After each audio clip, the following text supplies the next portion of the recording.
À quelques jours de la présidentielle en Côte d'Ivoire, la tension est à son comble. Le Front commun PDCI-PPACI maintient la pression dans les rues, pendant que le pouvoir d'Alassane Ouattara parle de terrorisme. À Koumassi, des bus incendiés. À Agboville, un gendarme tué. À Yamoussoukro, le siège de la CEI vandalisé. Le pays s'enfonce dans la crise, et une question s'impose. Jusqu'où ira la confrontation? Nous vous faisons le point dans ce débat chaud. On va à la Côte d'Ivoire à quelques heures de l'élection présidentielle, alors que le président sortant Alassane Ouattara et les candidats de l'opposition retenus sont en campagne. Le Front commun PDCI-PPACI est dans la rue, bien décidé, sinon à empêcher le scrutin, du moins à le troubler. Les nouvelles qui nous parviennent ne sont pas du tout rassurantes. Dans la commune de Koumassi à Abidjan, les bus de la compagnie publique Sotra ont été incendiés. Un sous-lieutenant de gendarmerie a été tué par balle à Agboville, dans le sud du pays, et un manifestant a perdu la vie à Saïwa, mort d'essoufflement selon le procureur de la République de Daloa, tué froidement selon l'opposition. Plus de 700 personnes ont déjà été arrêtées et les autorités judiciaires ont sorti de leur chapeau le mot magique « terrorisme ». Le siège de la commission électorale à Yamoussoukro a été vandalisé. Jusqu'où va aller la confrontation? À quoi peut-on s'attendre pour dimanche? On peut dire que le bras de fer entre le Front commun de l'opposition et le pouvoir est entré dans une phase plus active en ce début de semaine électorale. Quel est le but du Front commun? Est-ce que le pouvoir peut céder? Au Guinée-Arséa? Non, pas du tout. C'est pas forcément une situation de tension. Nous, ce que nous faisons, c'est d'exercer nos droits à manifester, à dire que nous ne sommes pas d'accord avec ce qui s'est fait et ce qui se fait.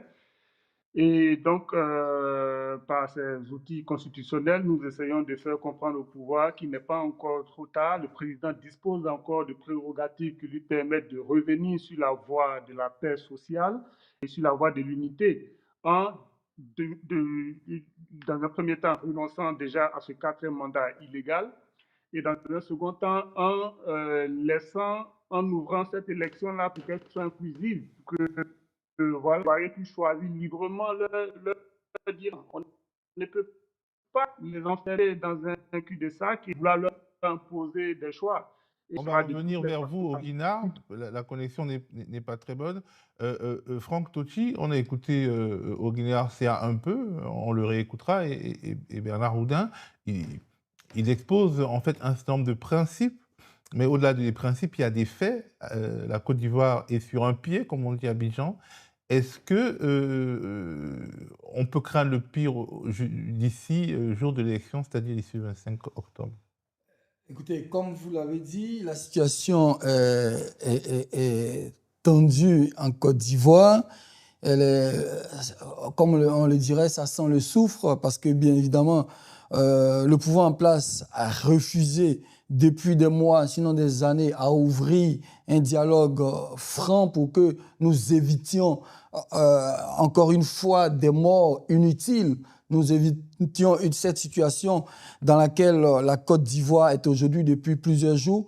Malheureusement, c'est le résultat d'un entêtement de la part du pouvoir. Aujourd'hui, le Front commun n'a d'autre moyen que de manifester, ce qui est un droit constitutionnel, et nous nous retrouvons dans une situation qui est en train de dégénérer dans plusieurs villes de la Côte d'Ivoire, où on dénombre à Bamako, selon les comptabilités officielles, au moins 4 morts qui sont signalés, à Saïwa Daloa, à Agboville, on a vu un manifestant qui a reçu, enfin, je ne vais pas dire un projectile, mais vraisemblablement une balle de on ne sait qui. Aujourd'hui, la situation reste tendue. Un gendarme. Oui, un gendarme, oui, qui est mort suite à des coups de feu. Aujourd'hui, la situation est tendue, notamment dans la capitale politique de la Côte d'Ivoire, à Yamoussoukro, où dans la journée du lundi 20 octobre, les manifestants ayant paralysé la ville sont parvenus à saccager, vandaliser et à mettre un début de feu au siège de la commission électorale locale. Malheureusement, dans une situation où la commission électorale centrale a prorogé de quelques jours le retrait des cartes d'électeurs, toute cette situation fait vivre une situation de tension à l'intérieur de la Côte d'Ivoire. Et que nous réservent les jours à venir avant le scrutin du samedi. Tout à fait, voilà, tout à fait. Et je pense que il n'est pas encore trop tard pour que les politiques, notamment, non, on n'est même plus au niveau des politiques, mais à cette situation, on écoute tous le chef de l'État. Je voudrais juste le rappeler, c'est vrai que c'est un détail insignifiant, mais le chef de l'État a annulé un de ses déplacements de campagne où il enverra son Premier ministre. C'est vrai que c'est insignifiant, mais je pense que depuis son palais, il sait que la situation reste quelque peu fragile et il faut encore éviter davantage de morts. Il n'est pas encore tard pour éviter davantage de morts, comme en 2020 où nous avons dénombré 90 morts. Alors, en tout cas, de son côté, Tidjane Thiam joue le tout pour le tout. Lors d'un meeting le 18 octobre dernier, il a eu des propos très forts. On les écoute. Dans ce combat, nous sommes unis dans ce combat. Rien n'est plus important que la semaine qui vient.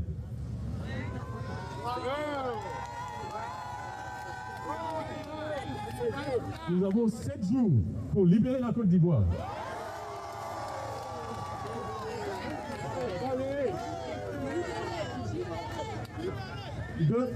Dieu a créé le monde en 7 jours. Nous pouvons libérer la Côte d'Ivoire en 7 jours. Ces propos sont forts. Est-ce qu'ils ne seront pas instrumentalisés par le pouvoir pour coller à Tidjane Thiam une procédure judiciaire, on va dire une nouvelle procédure judiciaire? Est-ce que ces propos dans lesquels il explique en fait qu'il reste, donc c'était le samedi, il expliquait qu'il restait 7 jours pour libérer la Côte d'Ivoire. Est-ce que ce ne sont pas des propos qui vont être qualifiés d'insurrectionnels par le pouvoir? J'aimerais poser la question à Oguinar Sia, parce que Tidjane Thiam a déjà des problèmes. On a l'impression qu'il y aura des problèmes encore à venir. Ben, écoutez, avec ce pouvoir a tellement d'imagination en termes de juridisme que nous ne pouvons pas imaginer ce qu'il peut créer à partir de ces propos-là. Mais pour notre part, les propos sont clairs. C'est que le peuple est déterminé à faire échec à ce quatrième mandat. Nous resterons mobilisés, nous irons jusqu'au bout. Ce ne sont pas des paroles en l'air. Donc voilà, nous sommes déterminés.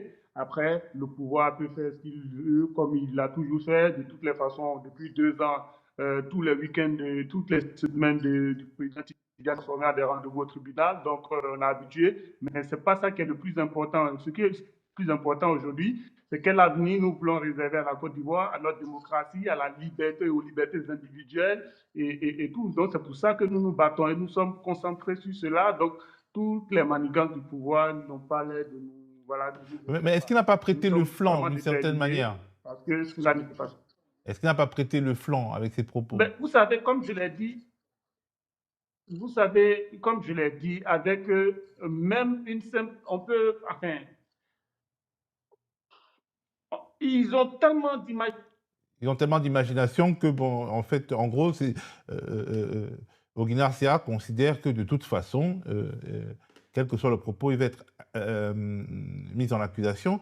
J'aimerais qu'on parle un peu du rapport de force, Bernard Oudin, le bras de fer. C'est un bras de fer auquel on fait face.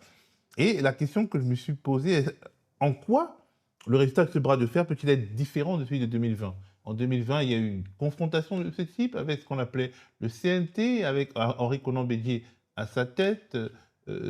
Ça a donné des morts dans les rues, ça n'a pas empêché Alassane Ouattara d'organiser ses élections, d'être vainqueur et de se draper de légitimité jusqu'en 2025. Qu'est-ce qui, dans le rapport de force, est différent ? Moi, je n'ai pas l'impression qu'il y ait quelque chose de différent dans la rue. Au moment où nous tournons, bien entendu, les choses peuvent encore évoluer. Franck Totti, est-ce que le rapport de force tel qu'on le voit aujourd'hui, est-ce qu'il est différent de celui de 2020 ? Alors, il n'est pas vraiment différent de celui de 2020, sauf qu'il y a eu un jeu de chaises musicales. En 2020, c'était le président du PDCI qui était à la tête de cette coalition des partis de l'opposition et de la société civile. 5 ans plus tard, c'est l'ancien président du PPACI, Laurent Gbagbo, qui est à la tête de ce front commun élargi à d'autres partis politiques comme le FPI et la société civile.